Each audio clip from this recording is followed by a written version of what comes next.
by this you should already know that we are in Greece, currently in Athens, about to go on a cruise.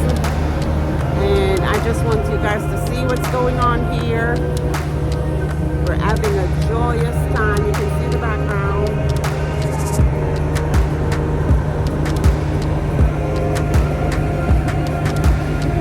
Today is a full day, all day cruise. This is what you do while you're in Greece.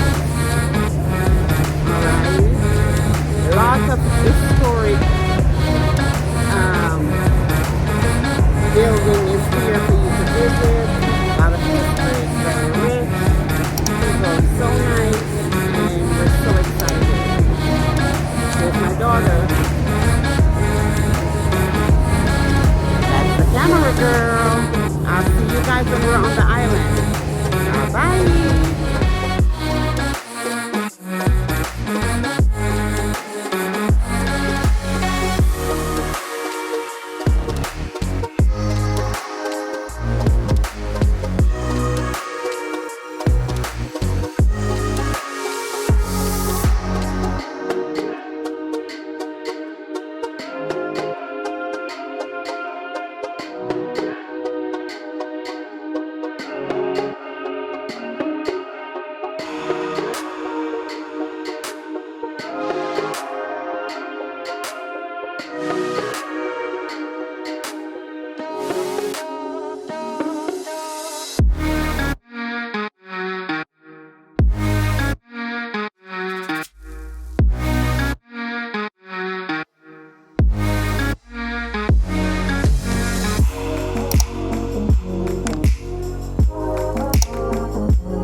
and gentlemen, we are approaching the island of Hydra, a beautiful island of 3,000 inhabitants. We inform passengers that the ship will be sailing from Hydra at 12 in the afternoon. They will show you the right place to take your lunch. It will be either here in this lounge, the back lounge, or the upper, the first deck. So 3 buffet, exactly the same buffet. We have divided our passengers in 3 groups, 3 buffets. They will serve you, and taking your plate, you can have a seat anywhere. We don't have seats. Island, a very cosmopolitan island. The only Greek island with no cars at all. The transportation is made walking by donkeys and horses. We will dock in the capital city, which is the only city of Hydra. And Hydra means in Greek water. The island was very rich of water during the antiquity. In order to give you the possibility to feel the everyday life, to discover the hidden jewels and the secret places, the company organized a walking tour. Highly recommended. Relaxing tour. We don't walk a lot, but we have lots of stops talking about all the things that we need. So let me give you some more information. Arriving in Hydra's main port around 11:20 this morning, Georgia will be your guide on that island. We'll take you to walk through the narrow streets, talking about all the attractions that you will meet, the local colors of the island of Hydra, the island of the painters, celebrities. And the first stop will be to visit the oldest monastery of the island, built in the 17th century, dedicated to the Holy Virgin Mary, and there is a museum there where beats the heart all the treasures of the rich inhabitants. Everything is original in gold, silver, precious stones. And after visiting that monastery where beats the heart of the island, we will end in the oldest pastry shop to give you the possibility to stay the open deck. On each deck there are toilets, left side, right side, for women and men. And when you come back from the last island, we will show you, we'll present to you our Greek folk show, Greek dancers coming from all over Greece and the Greek island. And this will be normally in the open decks. We will let you know when you come back from the last island. This will be in our way back to Athens. Okay? To feel the Greek atmosphere. Greek dancers like nobody Greek. Okay? Don't miss it, please. 2 great professional dancers, the Greek music, the Greek instrument, the bouzouki,